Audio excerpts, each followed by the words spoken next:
దేవునికి స్తోత్రాలు. మరొకసారి ఈ ఎలోహిం టీవీ పరిచర్య ద్వారా మీ ముందుకు రావటానికి ప్రభువారు సహాయం చేసినారు. ప్రియులరా, ఈ దినము పరిశుద్ధ గ్రంథంలో నుండి పరమగీతము 3వ అధ్యాయము కొన్ని వచనాలు చదువుకుందాం. రాత్రి వేళ పరుండియుండి నేను నా ప్రాణప్రియుడిని వెతికినను అతడు కనబడకయుండెను. చిన్న ప్రార్థన చేసుకుందాం. పరిశుద్ధుడైన తండ్రి, ప్రేమ కలిగిన మా ప్రభువా, నీ దయను బట్టి, నీ కృపను బట్టి మరొకసారి నీ వాక్యాన్ని, నీ పరిశుద్ధమైన వాక్యాన్ని ధ్యానించటానికి, ప్రభువా స్తుతించటానికి, ఘనపరచటానికి మీరు ఇచ్చిన అవకాశాన్ని బట్టి మీకు వందనాలు. ఈ టీవీ పరిచర్ని దీవించండి ప్రభువా. నన్ను మీ శిలువ చట్టును మరుగుపరుచుకొని మీరే వాడుకోమని ప్రార్థిస్తున్నాను. వినివారికి వినుబుద్ధి దయచేయండి, గ్రహించే మనసు దయచేయండి ప్రభువా. మీ సన్నిధి నాతో మాతో ఉంచి జయము దయచేయమని యేసు నామములో అడుగుచున్నాము తండ్రి, ఆమేన్. చూడండి, ఈ పరమగీతాన్ని సొలొమోను మహారాజు మరియు రాసినట్లుగా చరిత్రలో మనం చూస్తున్నాం. చూడండి, సొలొమోను మహారాజు గురించి మనము తెలుసుకున్నట్లయితే దావీదు కుమారుడు, అయితే చాలా మంచి భక్తి కలిగినటువంటి వాడు, మంచి రాజు. మొదట్లో అతడు దేవుని యందు బహు భయభక్తులు కలిగి దేవుణ్ణి జ్ఞానం అడిగాడు. జ్ఞానం అడిగితే చాలామంది రాజులు పరిపాలన చేశారు, కానీ ఇశ్రాయేల్ దేశాన్ని మరి ఇలాగ ప్రార్థన చేసిన వారు ఎవరు లేరు. అయ్యా, నాకు జ్ఞానం ఇవ్వండి అని అడిగాడు. దేవుడే ఆశ్చర్యపడ్డాడు.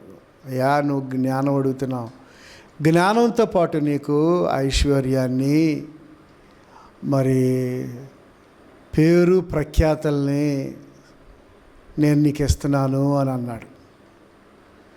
ప్రియులరా, జ్ఞానం అంటే ఎవరు? యేసయ్య. జ్ఞానము ఈజ్ ఈక్వల్ టు యేసు ప్రభు. యేసు ప్రభు అని మనము నేర్చుకోవాలి. దేవుణ్ణి మనము కలిగి ఉంటే, మొదట ఆయన నీతిని, ఆయన రాజ్యాన్ని మనము కలిగి ఉంటే, మనకి ఏది అవసరమో అన్నిటినీ కూడా దేవుడు మనకు సహాయము చేస్తాడు. చూడండి, సొలొమోను మహారాజు దేవుని వెతికాడు, ఆయన నీతిని వెతికాడు. అప్పుడు తనకు కావలసినవి అన్నీ కూడా దేవుడు సమకూర్చాడు. అలాంటి మహా జ్ఞాని చక్కగా మరి ప్రభువుని గురించి ఇక్కడ నా ప్రాణప్రియుని వెతికి తిని. ప్రాణప్రియుడెవరు? ప్రభువే. ప్రియురాలు రక్షించబడిన విశ్వాసికి సాదృశ్యం. రక్షించబడినటువంటి విశ్వాసి కాలక్రమేణ రక్షణ పొందినప్పుడు మంచి ఆసక్తి కలిగి ఉంటాం, ప్రార్థన యందు పట్టుదల కలిగి ఉంటాం, ఆత్మలో బలవంతులుగా ఉంటాం. కాలక్రమేణ ప్రియులరా, రక్షణ పొందిన విశ్వాసి సహవాసానికి, ప్రార్థనకు, మందిరానికి ఏమైపోద్ది? దూరం అవుతూ ఉంటుంది,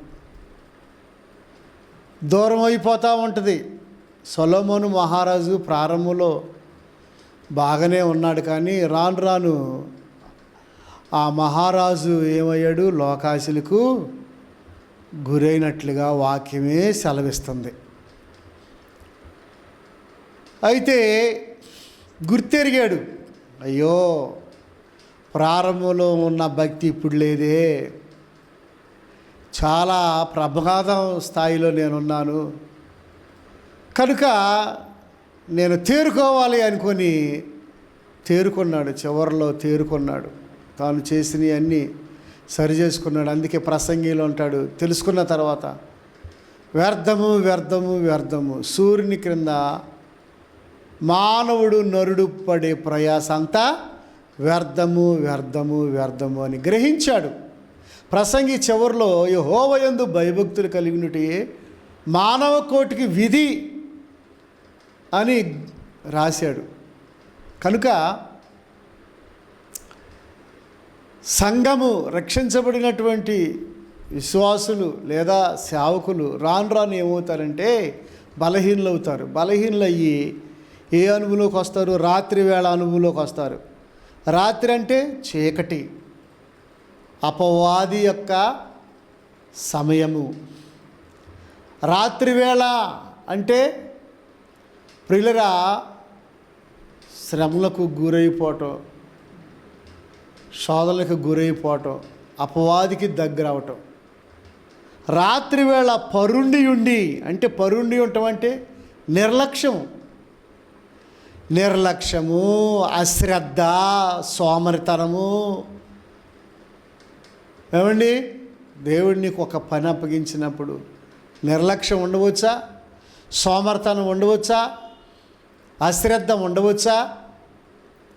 తర్వాత చేసుకుందాంలే ప్రార్థన, తర్వాత చదువుకుందాంలే వాక్యం, ఈ వారం కాకపోయినా వచ్చే ఆదివారం గుడికి వెళ్దాంలే అనే ఆలోచన ఉండొచ్చా నీకు?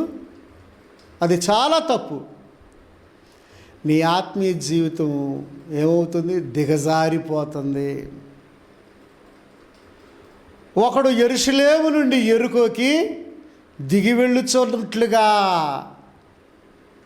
చూసారా, అతని యొక్క ఆత్మీయత ఏమైంది? దిగజారిపోయింది. ఇక్కడ కూడా సంఘం యొక్క పరిస్థితి దిగజారిపోతున్నట్లుగా మనం చూస్తున్నాం.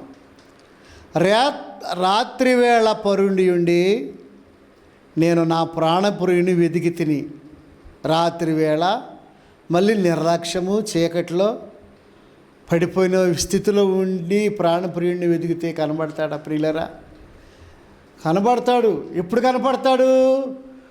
మనము కొంచెం కొంచెం కొంచెం కొంచెం మన తప్పులను మనం తెలుసుకుంటా ముందుకు సాగుతూ ఉండాలి. అంతేగాని తప్పుల్లో ఉండి వెతికితే ప్రాణప్రియుడు కనబడ్డం.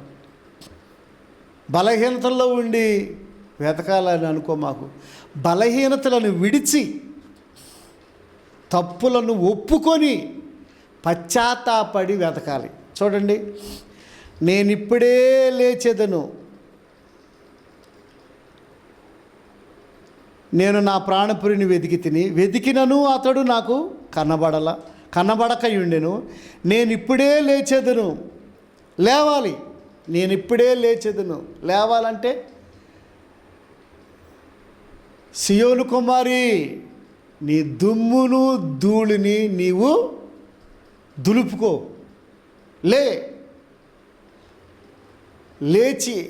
లేచిన అనుభవం అంటే ఆ స్థలము నుండి తప్పిపోయిన కుమారుడు లేచాడు. అక్కడి నుంచి పందులను మేపే వ్యక్తి దగ్గర అతడు కూరుకుపోయాడు. తనకు బుద్ధి వచ్చింది, ఇక లాభం లేదు, ఇక్కడ ఉంటే చచ్చిపోతాను, అసలుకే మోసం వచ్చుద్ది అని తీర్మానం చేసుకున్నాడు. ఇప్పుడే లేచేదను. నీ తప్పును నువ్వు గ్రహించాలి. ఇప్పుడే లేచేదను, పట్టణము వెంబడిపోయి వెతుకుదును, సంత వీధులలో రాజవీధులలో తిరుగుదును. చూసారా ప్రియులరా, లేచిన మాట నిజమే, కానీ ఎక్కడికి రావాలి? దేవుని సన్నిధికి రావాలి, మందిరానికి రావాలి. ఎక్కడికి వెళ్తుంది ప్రాణప్రియురాలు? పట్టణానికి. ఎందుకు పట్టణం?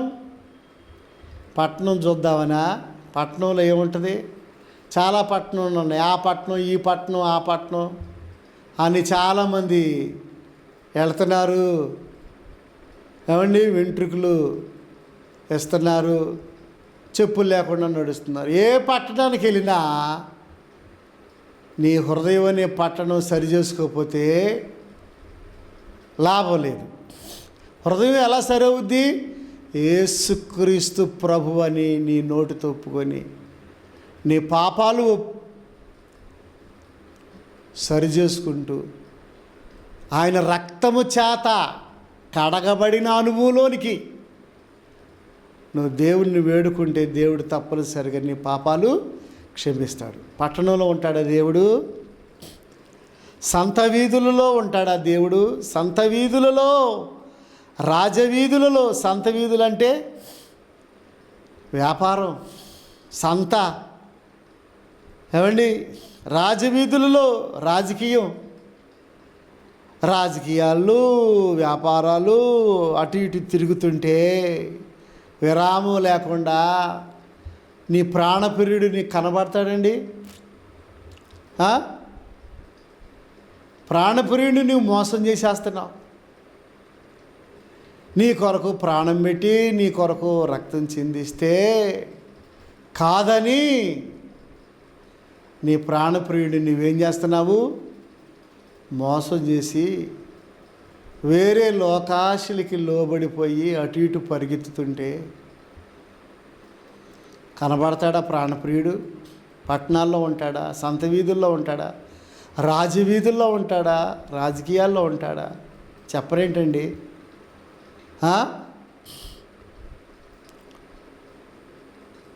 నా ప్రాణప్రియుని వెతుకుతును అని నేను అనుకుంటుని. అనుకోవటమే మనసులో.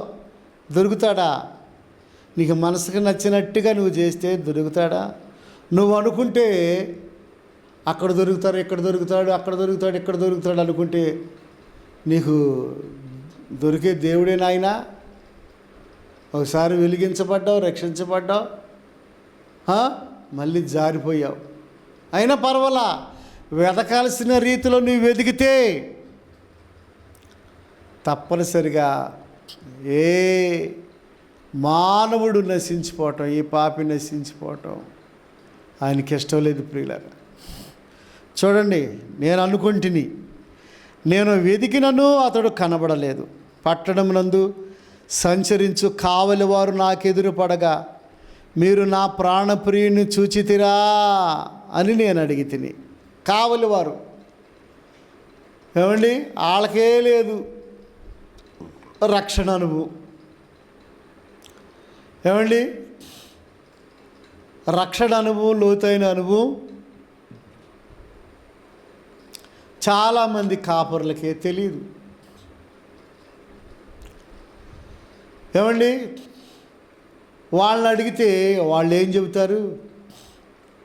వాళ్ళు కూడా అమ్మ మాకు తెలియదు, మాకు తెలియదు అన్నారు. నేను వారిని విడిచి కొంచెము దూరము పోగా, నేను వారిని విడిచి అంటే ఆ నామకార్థపు కావలివారు, భక్తి లేని కావలివారు, రక్షణ లేని కావలివారు, పెద్దలు కాసేవారు, వాళ్ళకే దారి తెలీదు. వాళ్ళని ఏం చేసింది? వారిని విడిచింది. విడవాలి. ప్రభునందు ప్రియ దేవుని పిల్లరా, సంత వీధిని విడవాలి, పట్టణాన్ని విడవాలి, చీకటి అనుభవాలను విడవాలి, నిర్లక్ష్యాన్ని విడవాలి, బద్ధకాన్ని విడవాలి, మోసాన్ని విడవాలి, లంచాలను విడవాలి, అన్యాయపు సొమ్మును విడవాలి, దొంగ సొమ్మును ఏమండి విడవాలి. పరీక్షల్లో చూచి రాసే కాపీ కొట్టే విధానం విద్యార్థులు విడవాలి, సెల్ ఫోన్లు చూసే విధానాన్ని విడవాలి. ఏమండి? వారిని విడిచి నువ్వు విడవకపోతే నీకు ప్రత్యక్షత దొరకదమ్మా. వాటన్నిటిని నీవు కలగేసుకొని నువ్వు వెతకాలంటే నువ్వు కింద పడిపోయి కనబడవేక. వాటిని విడవాలి. అబ్రహాముతో దేవుడు అన్నాడు, అబ్రహామా నీవు లేచి నేను నీకు చూపించే దేశమునకు నీవు వెళ్ళు. ప్రభునందు ప్రియ దేవుని పిల్లరా, ఎంత గొప్ప కార్యం అండి, ఎంత అద్భుతం. దేవుని మాటకు లోబడ్డాడండి అబ్రహాము, విధేయత కలిగినాడు. అబ్రహాము దేవునికి స్నేహితుడు. అంతే, దేవుడు చెప్పినట్టుగా విగ్రహారాధన విడిచిపెట్టి ఆ బొమ్మలన్నిటిని పగలగొట్టి ఏం చేశాడు? దేవుడు చూపించు దేశానికి ప్రయాణమయ్యాడు. అప్పుడు దేవుడు అతనితో గొప్పగా ఆశీర్వదించాడు. దేవుడు, అబ్రహామా, నేను నిన్ను గొప్ప జనముగా చేస్తా, నీ సంతానాన్ని నేను దీవిస్తా. ఎంత ఆశ్చర్యం ప్రియులరా! దేవుడు నిన్ను దీవించాలంటే విడిచిపెట్టవలసినవి విడిచిపెట్టకుండా నీవు వేషాలు వేస్తే దేవుడు క్షమిస్తాడా?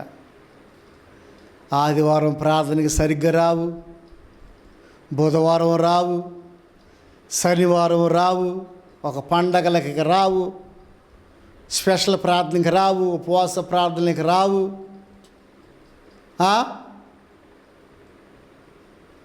ఎలా దీవిస్తాడు నీ బిడ్డల్ని? నిన్ను ఎలా వచ్చుద్ది స్వస్థత? నీలో తగ్గింపు ఉండదు, గర్వము, ధనాపేక్ష. విడిచిపెట్టాల్సిందే తమ్ముడా, అమ్మా, సహోదరి, నువ్వు విడిచిపెట్టాల్సింది.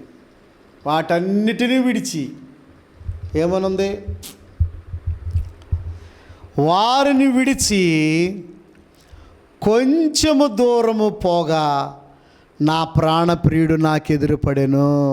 ఎంత ఆశ్చర్యం ప్రియులరా! కొంచెము దూరము పోగా అంటే అవన్నీ విడిస్తే ఇంకా కొంచెంలోనే ప్రాణప్రియుడు నీకు కనబడతాడు. కొంచెమే, కొద్ది దూరం. ఇప్పుడు తిరిగిందాకా తిరిగి తిరిగి తిరిగి ఎన్ని కిలోమీటర్లు తిరిగావు, ఎన్ని మైళ్ళు తిరిగావు, ఎన్ని వేల వందల ఆ మైళ్ళు కిలోమీటర్లు తిరిగావో, ఏమాత్రం శాంతి సమాధానం లేని నీ జీవితానికి. కొంచెం గనక నీవు ఆలోచించి, ఎంతో దూరంలో లేడు. ఎప్పుడైతే వారిని విడిచిపెట్టిందో, ఎప్పుడైతే ఆ కొండను పగలగొట్టిందో, ఎప్పుడైతే తన జీవితాన్ని సరిచేసుకుందో, తనకి గొప్ప రక్షణ దొరికింది, గొప్ప ఆశీర్వాదం దొరికింది. గమనించండి ప్రియులరా, విడిచిపెట్టవే మోయాబును విడిచిపెట్టమ్మా, ఐగుప్తుని విడిచిపెట్టు. మోయాబు ఉండాలి, ఐగుప్తు ఉండాలి, యేసు ప్రభు కూడా కావాలి. కొంతమందికి పాపాన్ని అసహించుకోకుండా చక్కగా గుడికొస్తారు భక్తిపరుల్లాగా, మళ్ళీ సోమవారం నుంచి శనివారం వరకు మావులే, ఎగతాళి మావులే, ఏళ్ళకోళంగా మావులే, అసహ్యమైన కార్యాలు విడిచిపెట్టవు. ప్రియులరా, ఒకడు తన ఒడిలో నిప్పు కణమును వేసుకుని నీడల కాలకుండునా, జాగ్రత్త, ఆటలాడమాకు దేవునితో, కాలిపోతాం. ఆటలాడమాకమ్మా, దొంగ ఆటలో కాలిపోతాం. కనుక ఎప్పుడైతే వారిని విడిచిపెట్టిందో,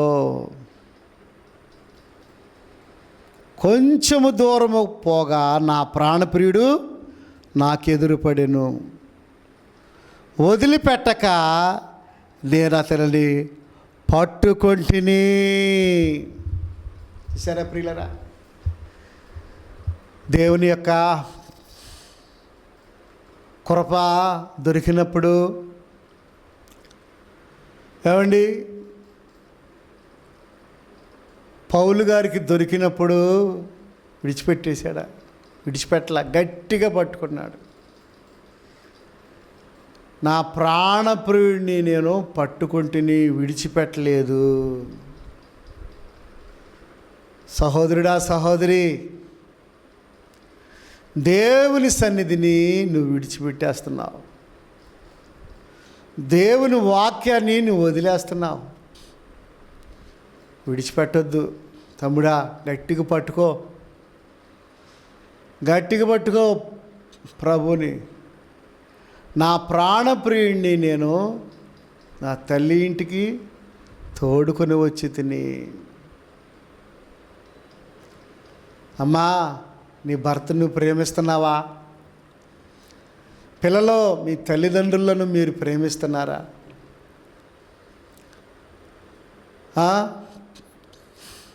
అమ్మా కోడళ్ళలారా, మీ అత్తామామల్ని మీరు ప్రేమిస్తున్నారా? లోబడుతున్నారా? వాళ్ళకి భోజనం పెడుతున్నారా? వాళ్ళని చక్కగా చూసుకుంటున్నారా?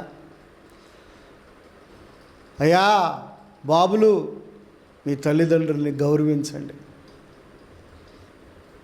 రెక్కలు వచ్చిన తర్వాత ఎగిరిపోతానని నీ ఇష్టాన్ని నువ్వు చేసుకోవద్దు. చాలామంది జీవితాల్లో ప్రియులరా, దేవుణ్ణి మనము గట్టిగా పట్టుకోవాలి. ప్రభుని మనం గట్టిగా పట్టుకోవాలి. వాక్యాన్ని మనము గట్టిగా పట్టుకోవాలి. ప్రభుని మనము గట్టిగా పట్టుకున్నప్పుడు ప్రభు మనకు సహాయము చేస్తాడు. శ్రమ వచ్చిందని, ఇరుకొచ్చిందని, ఇబ్బంది వచ్చిందని చాలామంది శిష్యులు ఆ సమయంలో చాలామంది ప్రభుని విడిచి వెళ్ళిపోయారు. గట్టిగా పట్టుకుంది ఎవరో? శిష్యుడైన యోహాను. ప్రియులరా, ప్రభుని గట్టిగా పట్టుకున్నాడు. విడిచిపెట్టేశాడా? ఎవరైతే గట్టిగా పట్టుకుంటారో ప్రభు వారికి కొన్ని బాధ్యతలు అప్పగిస్తాడు. వారిని ప్రభు దీవిస్తాడు. వారికి బహుమానాలు ఉంటాయి. నిజం ప్రియులరా, వాక్యానుసారంగా నడుచుకునే ప్రతి క్రైస్తవుడికి ఒక స్పెషల్ బహుమానం ఉంటుంది, స్పెషల్ ఆశీర్వాదం ఉంటుంది. గమనించండి. ఈ వాక్యం వినుచున్నావు, ఈ వాక్యానికి లోబడు. నా ప్రాణప్రియుడు నాకు ఎదురుపడెను. అయ్యున్నంతవరకు ఎదురుపడ్డా? లోకము, పాపము అవి పెట్టుకొని ఎతికితే దొరుకుతాడా? నేను వారిని విడిచి కొంత దూరము పోగా నా ప్రాణప్రియుడు నాకు ఎదురుపడెను. వారిని విడిచి కొంత దూరము పోగా, విడిచిపెట్టాలి. పాపాన్ని అసహించుకోవాలి, లోకాన్ని అసహించుకోవాలి, శరీరాశలను అసహించుకోవాలి, ఘనతను అసహించుకోవాలి, పేరు ప్రఖ్యాతలను అసహించుకోవాలి, ధనాన్ని అసహించుకోవాలి, భూములను, ఆస్తులను అసహించుకోవాలి. ఏమండి, నీవు అసహించుకొని వాటిని విడిచిపెడితే తప్పనిసరిగా నువ్వు దేవుని ప్రత్యక్షతను నీవు చూస్తావు. దేవుని యొక్క అభిషేకమును నువ్వు చూస్తావు. దేవుని యొక్క స్వస్థతను నీవు చూస్తావు. కనుక దేవునికి లోబడు, దేవుని చిత్తాన్ని జరిగించు. ఇప్పటికైనా పర్వాలా, చాలా సమయం అయిపోయింది, ఇప్పటికే చాలా కాలాతీతం అయిపోయింది. నువ్వు ఎంతో దేవుణ్ణి మోసం చేసావు. దేవుని సమయాన్ని, దేవుని డబ్బుని, దేవుని కార్యాలను నువ్వెంతో మోసం చేశావు. చాలా సమయం అయిపోయింది. అయినప్పటికీ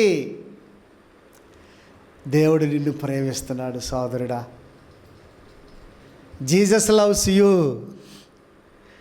దేవుడు నిన్ను ప్రేమిస్తున్నాడు. ఇప్పటికైనా ఇంకా కృపాకాలంలో ఉన్నాం, చివరి దినాల్లో ఉన్నాం.